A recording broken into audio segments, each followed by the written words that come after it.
Bon, hello hello, j'espère que vous allez bien. Aujourd'hui, on va discuter. Comme vous avez pu le voir, mon mois de janvier a été assez actif, assez chargé, il s'est passé pas mal de choses et surtout il y a beaucoup de choses que vous n'avez pas vues. Donc aujourd'hui on va en parler un petit peu, je vais essayer de faire mon bilan du mois de janvier, surtout vous parler un petit peu du blues du début d'année et surtout de si j'ai tenu ou pas mes résolutions. On va faire une grosse partie là-dessus, donc c'est parti. Déjà, dans un premier temps, je voulais vous parler un petit peu du blues de début d'année. Je sais que c'est un sujet qui a été pas mal abordé cette année, ce qui est plutôt bien. Mais surtout, je voulais vous en parler parce que c'est pas du tout un phénomène qui me touche d'habitude. J'ai quasiment jamais le blues du début d'année. Je suis toujours remontée à bloc, je suis à fond. Et vraiment, le début d'année, pour moi, cette notion de nouveau départ, c'est vraiment la période de l'année que je préfère d'habitude. Et cette année, ça s'est pas du tout passé comme d'habitude. Bien au contraire, j'ai eu ce fameux blues du début d'année. Et d'ailleurs, si vous voulez approfondir un petit peu plus le sujet, je vous conseille d'aller écouter le podcast de Lena Situation sur le sujet. J'ai trouvé qu'elle avait parfaitement résumé ce truc-là. Le fait d'avoir peur de pas être à la hauteur, de pas être prête pour le début d'année, d'avoir 36 milliards de choses à faire avant de commencer l'année sur le bon pied, etc. Et en fait, toute cette notion de mise sous pression, en fait, et de challenge du début d'année qui, au final, ouais, encore une fois, nous fout la pression de telle manière que c'est invivable. Je vais poser mon thé parce qu'en fait, il est bouillant, donc ça me crame les doigts. Mais bref, soit. Et du coup, cette année, je me suis vraiment énormément mis la pression en ce début d'année. Sauf que c'était pas du tout le timing qui convenait dans ma vie. J'ai passé mes partiels en ce début d'année, c'est-à-dire tout le mois de janvier, j'avais des partiels. J'avais des gros examens, j'ai des trucs qui ont été assez compliqués à mettre en place. J'ai eu beaucoup de révisions, j'ai eu beaucoup de taf en général.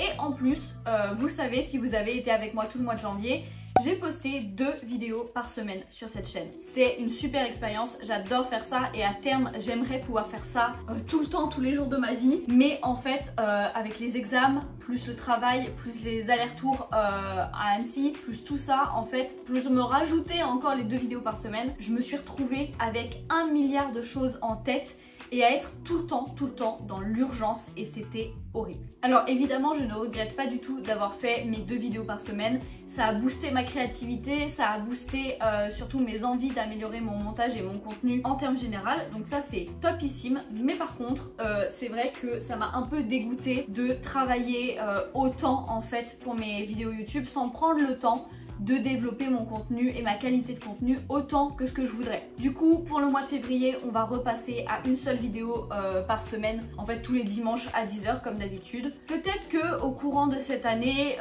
ma vie au niveau du travail, des études, etc. va redevenir un peu plus calme et du coup j'aurai de nouveau l'envie de faire 2 vidéos par semaine. Mais pour le moment, on va rester à une vidéo tous les dimanches, ça sera parfait. Revenons au blues de début d'année. Mais la première chose, c'est qu'il faut dédramatiser cette période de l'année. Au final, c'est juste un enchaînement de jours comme absolument tous les jours de l'année. C'est vrai qu'on a beaucoup cette notion de nouveau départ, etc.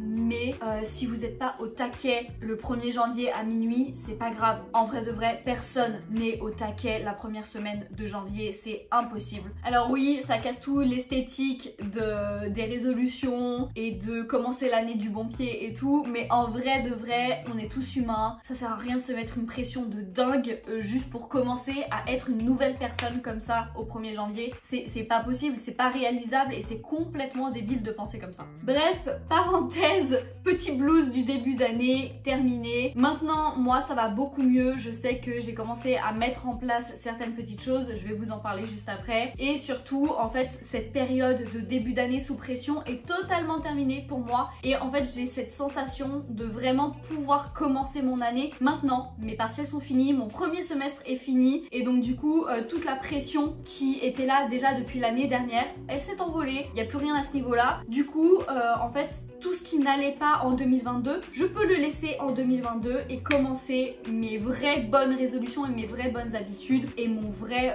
mood en fait pour l'année 2023. Je peux commencer ça maintenant, donc c'est pour ça que ça va beaucoup mieux et que je sens que j'ai une meilleure énergie. Est-ce que j'ai tenu mes résolutions? Où est-ce que ça en est? Et quel est mon mood et mon mental par rapport à ça? Je ne vais pas vous mentir, je n'ai absolument pas tenu mes résolutions.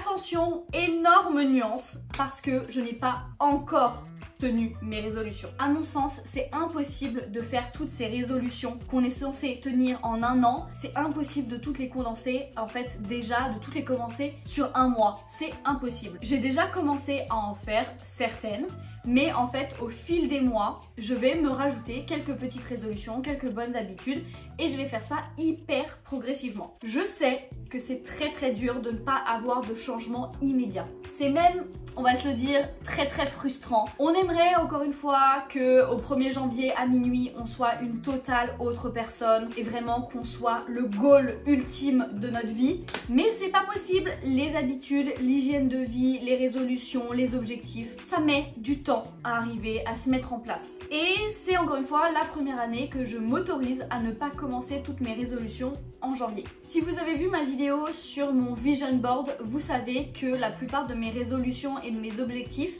c'est des choses à long terme, voire à très long terme. Et donc c'est vrai que je me suis autorisée à repousser quelques-unes d'entre elles, ou en tout cas quelques habitudes que j'avais envie d'intégrer dans ma routine. Je les ai repoussées parce que j'avais pas l'énergie, j'avais pas le temps, j'étais pas motivée pour ça pour le moment. Donc au final, j'ai recommencé le sport, j'ai intégré le journaling à ma routine, j'ai retrouvé de nouvelles habitudes de travail scolaire, j'ai recommencé à sortir un peu plus de chez moi, en tout cas de au moins m'obliger à sortir tous les 2 jours. En ce qui concerne le skincare, prendre soin de soi, de sa santé, etc., j'ai commencé à faire ce qu'on appelle du dry brushing environ 2-3 fois par semaine. Et ça c'est un game changer de fou dans ma vie, j'adore ce truc là.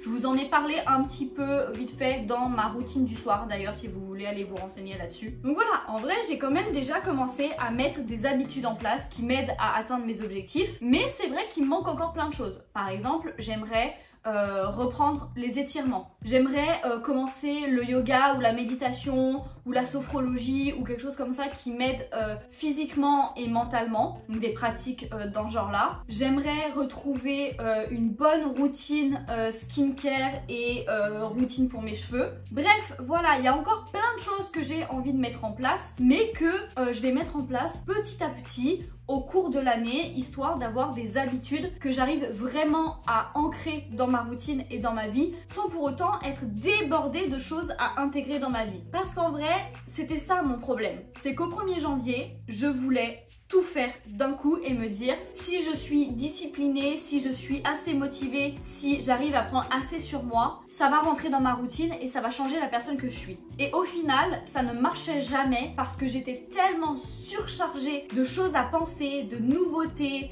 de trucs à intégrer que mentalement et physiquement même, je n'y arrivais pas. Et donc, cette année, je suis partie du principe que toutes mes résolutions et tous mes objectifs étaient définis, chacun avec en fait un why bien propre et je savais pourquoi je les avais choisis. Et donc, c'est pas grave si je les repousse parce que le why, le pourquoi profond de pourquoi j'ai choisi ces objectifs, de toute façon, ça sera toujours là dans 1, 2, 3, 4 mois. Et donc, je peux me permettre de les intégrer petit à petit dans ma routine et dans ma vie pour que ça dure en fait super longtemps et que ce soit des vraies habitudes de vie. Après, évidemment, si vous êtes un peu comme moi et que vous pratiquez souvent le foutu pour foutu, c'est compliqué. Franchement, mentalement, c'est compliqué parce qu'il faut apprendre à raisonner d'une autre manière. Il faut apprendre à se déculpabiliser. Il faut apprendre à attendre. Ça, c'est très compliqué aussi. Et il faut garder en tête que transformer sa personne et ses habitudes, ça prend du temps. Il faut faire ça consciemment, dans le calme et ne pas essayer de se changer du tout pour le tout en fait. Donc conclusion, non, je n'ai pas tenu mes résolutions parce qu'elles ne sont pas encore toutes arrivées dans ma vie. Donc voilà, où est-ce que j'en suis maintenant? Bonne question. Je suis, très honnêtement, je suis remotivée parce que aussi il y a des choses qui se passent en perso qui me remotivent et qui me font vachement de bien, mais aussi parce que je suis fière de ma façon de raisonner en ce début d'année, même si ça a été très compliqué. Donc voilà, le mot de la fin, déculpabilisez-vous, laissez faire le temps, restez focus sur vos résolutions, sur vos objectifs, en gardant en tête le pourquoi vous avez choisi ces trucs-là et ça se fera tout seul. Prenez le temps, on respire, ça va bien se passer. Voilà, je pense avoir fait le tour de ce que j'avais envie de vous exprimer. On se retrouve la semaine prochaine, du coup dimanche prochain à 10 h pour la première vidéo du mois de février. N'hésitez pas à me dire en commentaire comment s'est passé votre mois de janvier, si vous avez tenu vos résolutions, comment vous abordez le reste de l'année, etc. Quel est votre morale, votre mood et tout ça. Franchement, je serais tellement contente de discuter de ça avec vous, soit en commentaire, soit en DM sur Instagram. Ça me ferait encore une fois trop plaisir. Trêve de blabla, n'hésitez pas à liker la vidéo si elle vous a plu, à la commenter et surtout à vous abonner à la chaîne pour suivre toutes les aventures. Ciao ciao.